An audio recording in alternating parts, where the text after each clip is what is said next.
Assalamualaikum warahmatullahi wabarakatuh. Selamat sore, salam sejahtera bagi kita semuanya.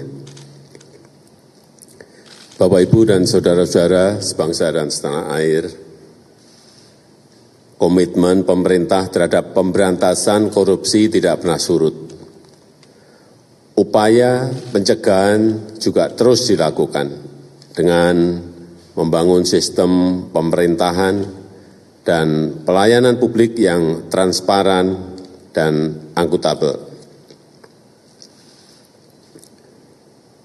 Pemerintah terus mengembangkan sistem pemerintahan berbasis elektronik. Kemudian perizinan online single submission dan pengadaan barang dan jasa melalui e-katalog. Dalam hal penindakan, pemerintah antara lain telah dan akan terus melakukan pengejaran dan penyitaan terhadap aset-aset obligor BLBI yang tidak kooperatif.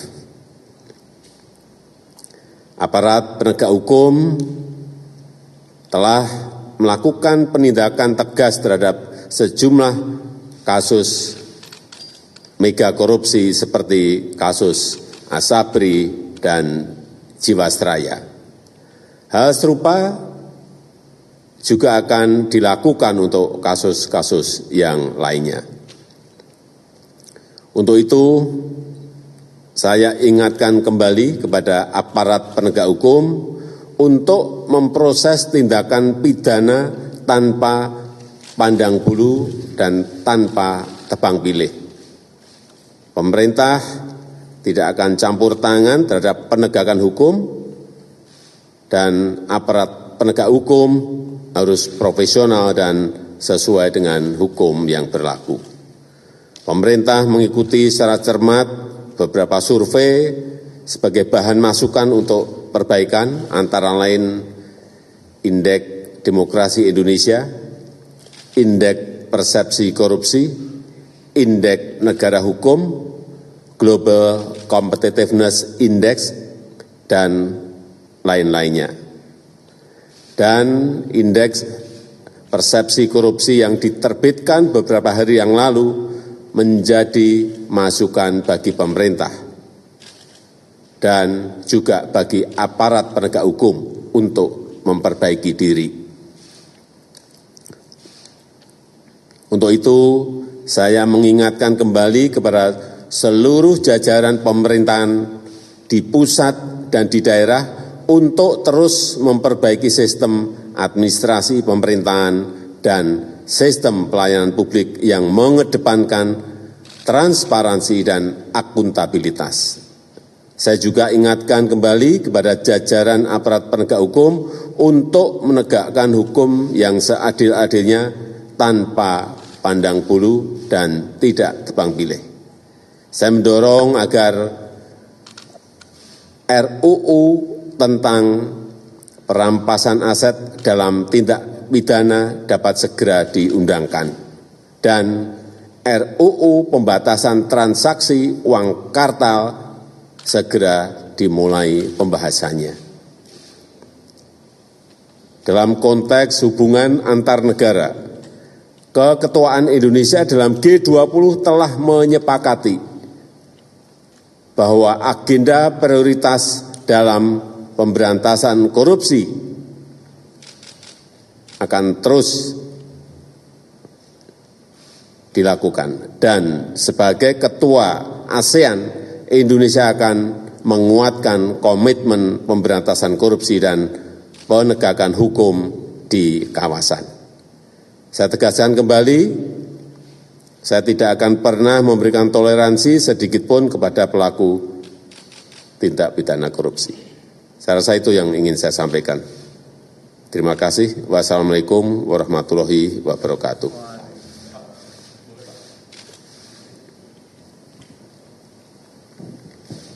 Terima kasih Pak Jokowi. Saya Dipo dari Kompas TV, Pak.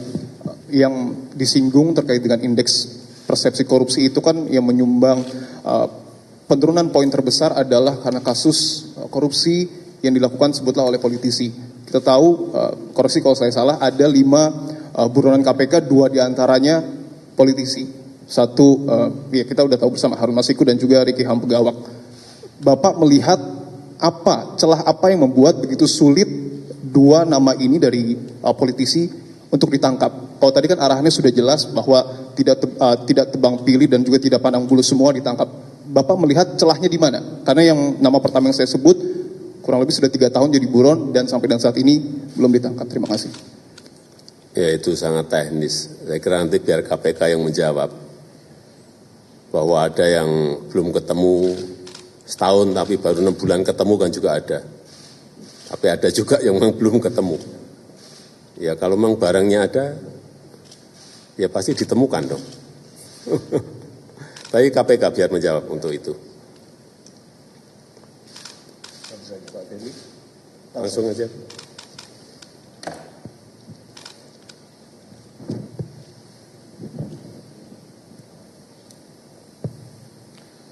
Terima kasih atas izin Bapak Presiden.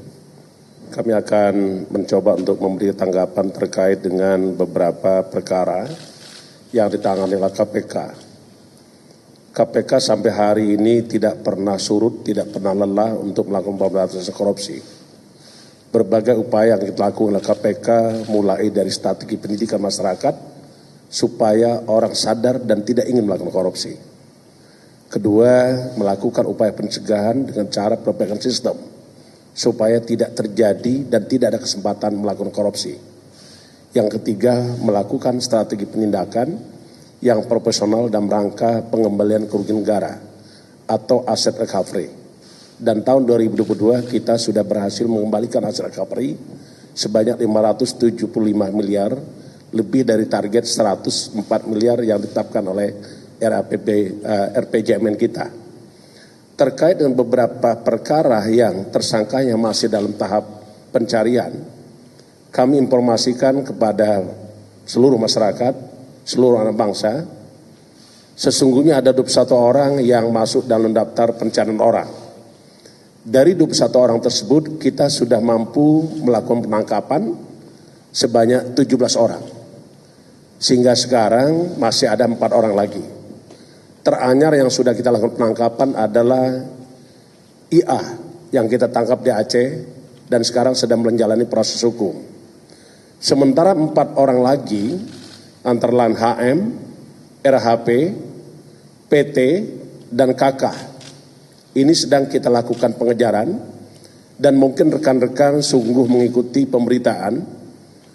Ada beberapa yang sudah kita ketahui dan saat itu kita lakukan upaya penangkapan.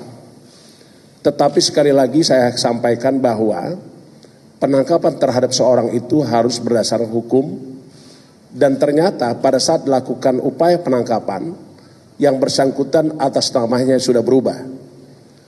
Jadi kalau seawal namanya adalah PT, di saat dilakukan upaya penangkapan, nah yang bersangkutan sudah berubah menjadi TTP. Dan ini tentu akan menyulitkan kita, tetapi kita tidak akan pernah menyerah karena kita sudah tahu bagaimana proses peralihan nama dari PT menjadi TTP itu. Saya kira itu yang ingin kami sampaikan, bahwa 4 orang kita paham masih melakukan upaya kita untuk melakukan penangkapan yang bersangkutan. Saya kira demikian Bapak Presiden yang kami bisa jelaskan. Terima kasih. Mungkin bisa dijelaskan tadi yang IA tadi berapa tahun baru ketangkep? Siap. IA itu ditetapkan sebagai tersangka tahun 2016. Sekarang 2022, berarti 6 tahun. Dan itu kita lakukan penangkapan setelah ada kemunculan yang bersangkutan. Dan itu adalah upaya keras kerjasama, kolaborasi antar penegak hukum. Karena perlu diketahui, IA ini kita tangkap di Banda Aceh. Dan itu dibantu sepenuhnya oleh Polda Aceh dan jajaran. Saya kira itu. 6 tahun. Siap.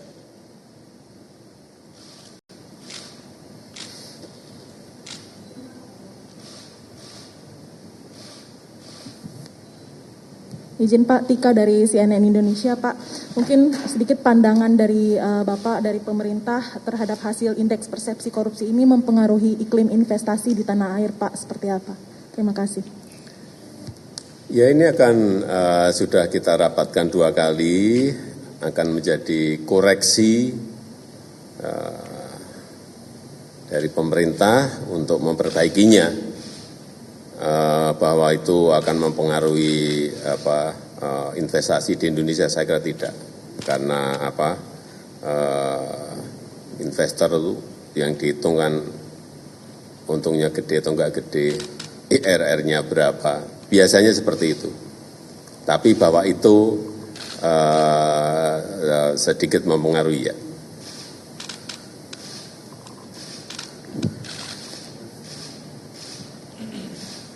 Ya, saya rasa itu. Terima kasih.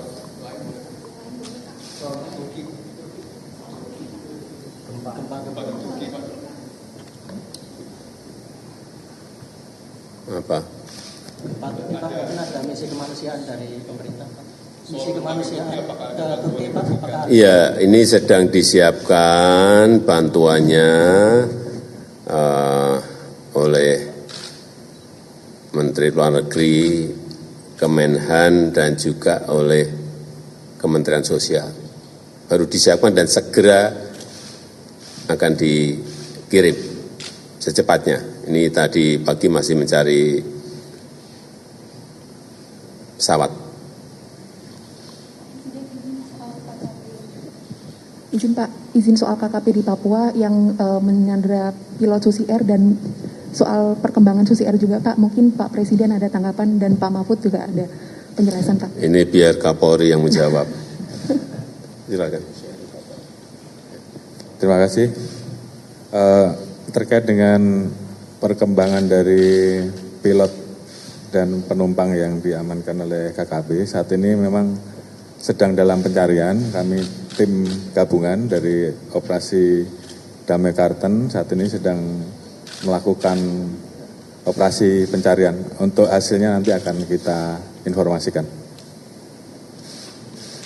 Mungkin menambahkan apa yang tadi disampaikan oleh Bapak Ketua KPK, bahwa kami dari Polri saat ini juga sedang membuat kerjasama dengan beberapa negara di ASEAN untuk mempermudah pencarian para pelaku dengan skema police to police. Dan saat ini kami sedang berkeliling ke beberapa negara di ASEAN dan mudah-mudahan ini bisa digunakan untuk membantu melakukan penangkapan terhadap para pelaku atau para buron yang saat ini berada di luar Indonesia, khususnya di negara-negara yang saat ini bisa kita bentuk kerjasama police to police untuk membantu kerjasama dengan seluruh APH yang ada, dengan DPO yang bisa diberikan. Terima kasih.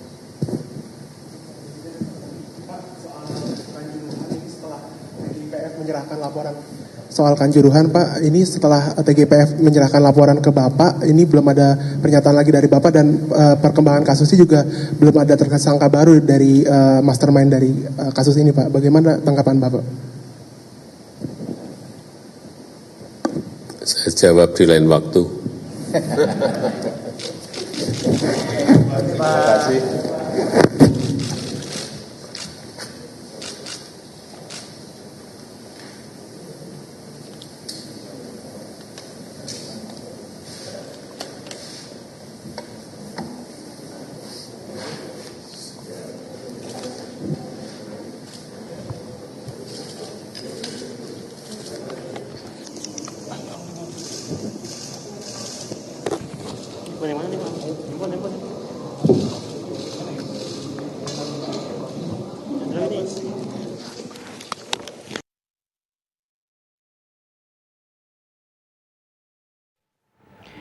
Ya, Anda menyaksikan Breaking News TV One. Pemirsa, baru saja kita saksikan bersama-sama konferensi pers langsung dari Istana Negara oleh Presiden Joko Widodo berkaitan dengan pemberantasan korupsi. Kita ketahui bahwa tadi Presiden sendiri menyebutkan bahwa pemerintah saat ini akan terus melakukan pengejaran dan juga penindakan atas seluruh kasus korupsi. Salah satunya juga ini akan menyoroti aset BLBI. Termasuk mega korupsi yang selama ini kita ketahui, salah satunya adalah Asabri dan juga Jiwasraya serta kasus-kasus lainnya. Adapun yang nantinya akan diperbaiki oleh pemerintah, ini adalah merupakan Indeks Demokrasi Indonesia, kemudian juga Indeks Persepsi Korupsi, Indeks Negara Hukum, dan Global Competitive Index. Tadi juga Presiden Joko Widodo, pemirsa, dalam konferensi persnya turut mengingatkan seluruh jajaran dari pemerintah untuk memperbaiki sistem administrasi pemerintahan yang kemudian ini diharapkan mengedepankan transparansi dan juga akuntabilitas. Tadi Presiden juga sedikit menyinggung bahwa meminta RUU pembatasan transaksi uang kartal ini agar dipercepat pembahasannya. Kemudian tadi juga untuk Ketua KPK Firly Bahuri kita ketahui juga turut mendampingi dalam konferensi pers dan sedikit disinggung berkaitan dengan sejumlah nama yang hingga saat ini masih belum terungkap ataupun juga tertangkap dalam pemberantasan KPK begitu, di mana disebutkan bahwa kesulitan KPK hingga saat ini adalah beberapa nama yang kemudian ini menjadi DPO ini berganti nama, namun tidak kemudian ini menyurutkan KPK dan juga pemerintah melakukan pemberantasan korupsi di Indonesia.